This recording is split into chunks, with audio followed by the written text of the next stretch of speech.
আলাইকুম। আজকে not coin নিয়ে কথা বলবো। তো বর্তমানে যদি দেখি নট কয়েনের প্রাইস চলছে 0.00192। তো অল টাইম হাই থেকে অনেক ডাউনে আছে। যদি আমরা দেখি অল টাইম হাই থেকে 93% ডাউনে আছে। দেখেন মার্কেটটা কিভাবে ক্র্যাশ করছে। তো যদি মার্কেট ক্যাপ দেখি সেক্ষেত্রে 196.59 মিলিয়ন। আর টোটাল সাপ্লাই সার্কুলেশনে চলে আসছে। সো টোকেন আনলক নিয়ে কোনো ধরনের কোনো সমস্যা নাই। নটকয়েনের প্রথম লিস্টিং হওয়ার পরে একটা আপডেট আসে, সেটা হলো যে নটকয়েনের টোকেনগুলো বার্ন করে দেওয়া হবে।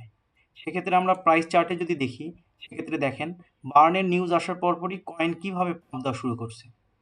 পাম্প দেওয়ার পরপরই আবার ডাউন হওয়া শুরু করছে। এমন ডাউন হয়েছে যে একবারেই খারাপ অবস্থা। তো এটা আসলে টন ব্লকচেনের একটা নিজস্ব কয়েন।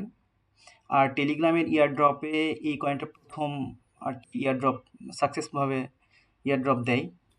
সেই জন্য এর কমিউনিটি অনেক স্ট্রং এবং এই একটা হাইপ তৈরি করছিল প্রথমেই, যেহেতু ইয়ারড্রপ দিছে সেক্ষেত্রে ভালো ধরনের একটা হাইপ তৈরি করছে। তার কারণে আমাদের মতো অনেক রিটেলাররা এই কয়েনে ইনভেস্ট করছে। অনেকেই অনেক উঁচু দামে আসলে এই নট কয়েনটা কিনে ফেলছে। আসলে নট কয়েন একটা মিম কয়েন, যদিও এরা দাবি করে এরা গেম মানে গেমিং সেক্টরের কয়েন বা গেম নিয়ে কাজ গেম নিয়ে কাজ করতেছে, এখনো ক্লারিফাই হওয়া যায় নাই। তবে এটা টন কয়েনের নিজস্ব একটা কয়েন। তো টন কয়েন যদি পাম্প দেয় সেক্ষেত্রে নট কয়েন অবশ্যই পাম্প দেবে, কারণ টন ব্লকচেনের প্রথম কয়েন হলো এই নট কয়েন। নট কয়েনের কমিউনিটি আমাদের এশিয়া মহাদেশে, এশিয়া সাবকন্টিনেন্টে অনেক স্ট্রং। সবাই এয়ারড্রপের কাজ করছে, ভালো ভালো ইনফ্লুয়েন্সাররা এই নট কয়েন নিয়ে ওই সময় হাইপ তৈরি করছে। সেক্ষেত্রে অনেকেই অনেক উঁচু দামে কিনছে। দেখেন এই পাম্প দেওয়ার পরে, লিস্টিং হওয়ার পরে পাম্প দেওয়ার পরে কী পরিমাণে ডাউন গেছে। এখান থেকে যেহেতু এটা ইয়ারড্রপ দিছে, সেক্ষেত্রে ইয়ারড্রপের ক্ষেত্রে সেলিং প্রেশার আসবেই, ভালোভাবে সেলিং প্রেশার আসছে।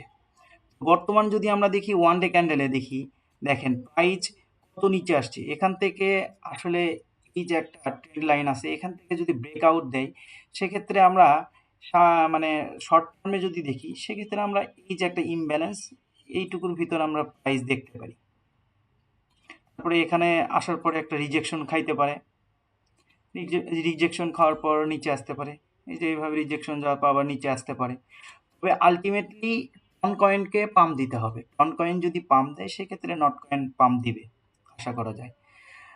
তবে এগুলো মিম কয়েন, এগুলোতে আসলে বেশি ডলার ইনভেস্ট করা আসলে ঠিক না। সব কিছু আসলে ক্রিপ্টোকারেন্সি মার্কেটে ফান্ডামেন্টাল অনেক ফ্যাক্ট, কিন্তু তারপরেও আসলে এই মিম সেক্টরগুলোতে বেশি ডলার ইনভেস্ট করা ঠিক না। যতটুকু ডলার আপনি গচ্চা গেলে সইতে পারবেন ততটুকুই আসলে ইনভেস্ট করা উচিত এগুলোতে। আর ফান্ডামেন্টালস অনেক কয়েন আছে সেগুলোতে আসলে ইনভেস্ট করা উচিত।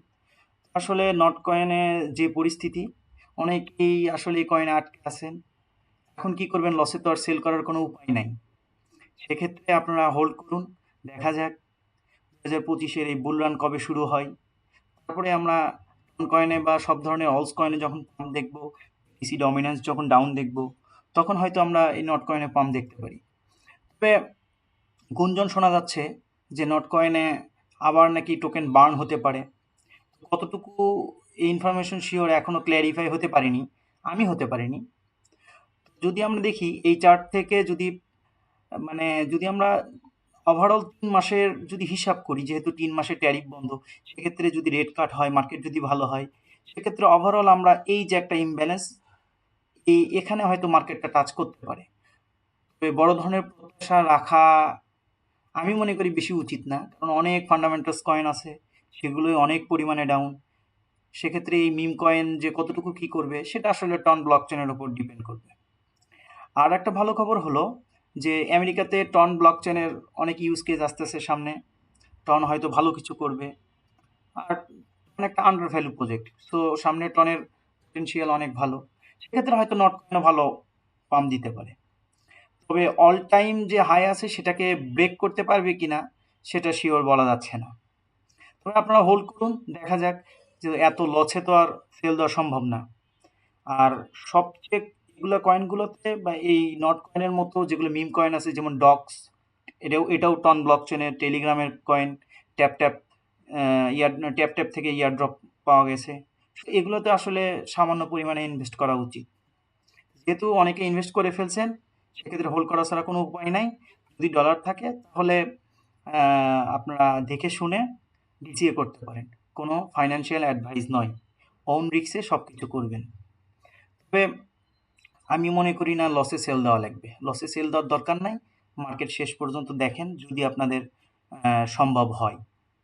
তবে চার্ট দেখে যা বোঝা যাচ্ছে সেক্ষেত্রে যে এই যে ট্রেন্ড লাইন যদি ব্রেকআউট দেয়, সেক্ষেত্রে হয়তো আমরা এখান থেকে একটা রিজেকশন পাবো, তারপরে আবার এখান থেকে একটা রিজেকশন পাইতে পারি।